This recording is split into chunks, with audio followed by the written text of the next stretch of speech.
Alright, yeah, this is a serious problem with this phone uploading on the mobile and the Wi-Fi. It's annoying. You want to know what my favorite drum set was, though? I've had quite a few of the electric digital ones. I've had quite a few. I've had so many that I've actually forgotten.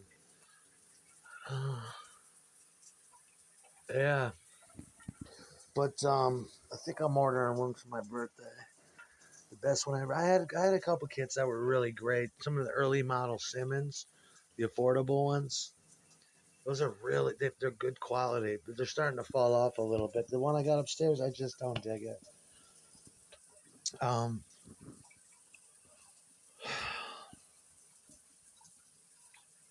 it's just a bit much. You have to really hit hard, and the control. There's so many controls. You have to calibrate your hits and the cross firing, and worry about other shit. They got mesh heads on them, which is really nice. The heads are meshed, and there's just ordinary. I mean, you can build one. You could do. That's why they were calling. That's why they called me the bucket guy a long time ago, because I had a whole kit hooked up. I told you I took the Rock Band drum set, and I took those triggers, and I took them and put them inside.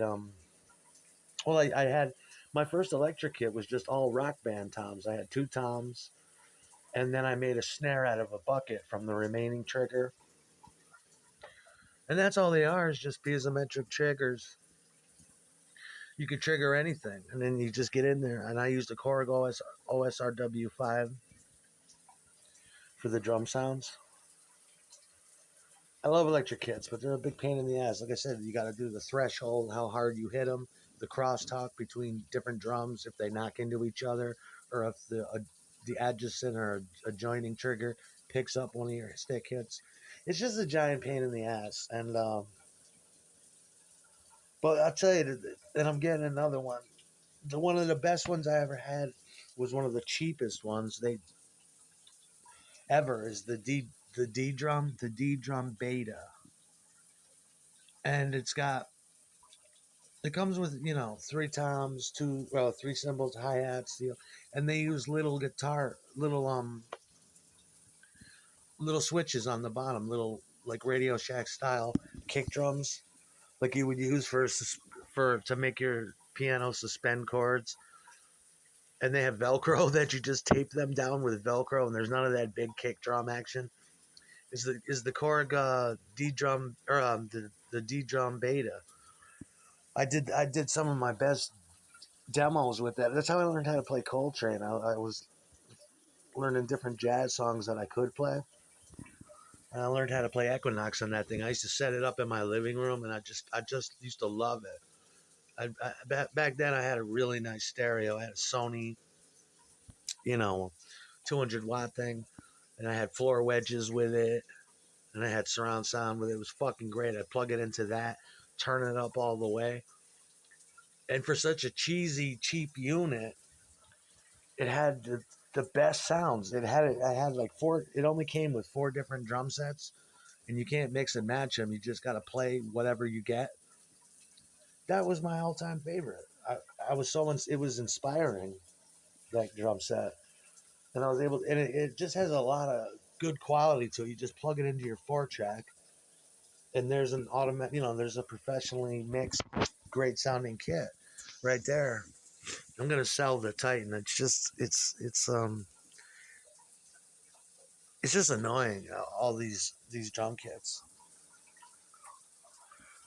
No one better have been in my storage. I should have 16 mics in there. The guy was asking, "What happened to all your snares?" And he's naming people that ran off with them. It's like, well, we're gonna find out.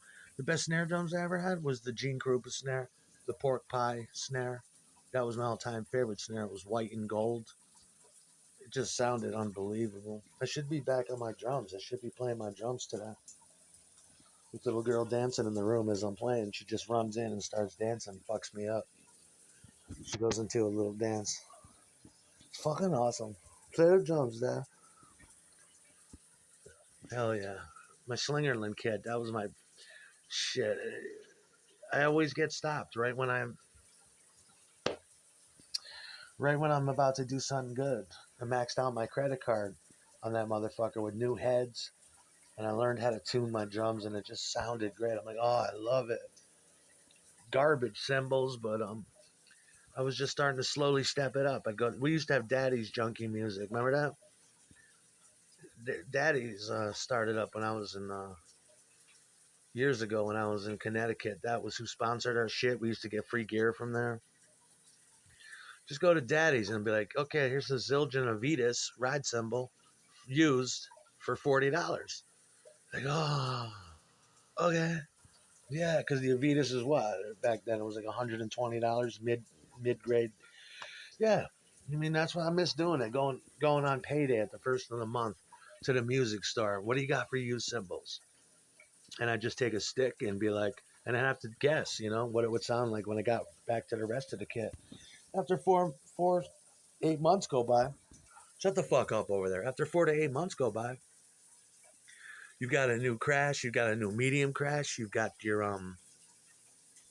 you got your Vitas ride cymbal that you're loving. My hi hats are old new beats from the.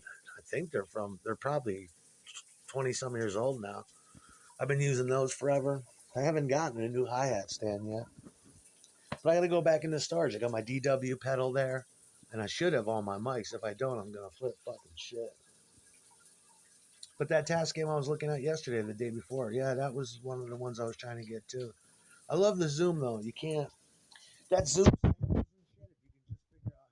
You got to have a CD. You got to put a CD in, a CD in the fucking thing, and it will sample from CD. And I'd like to fuck around with that, but it's just so hard, and the manual's all in Vietnamese, and the English manual just doesn't translate well.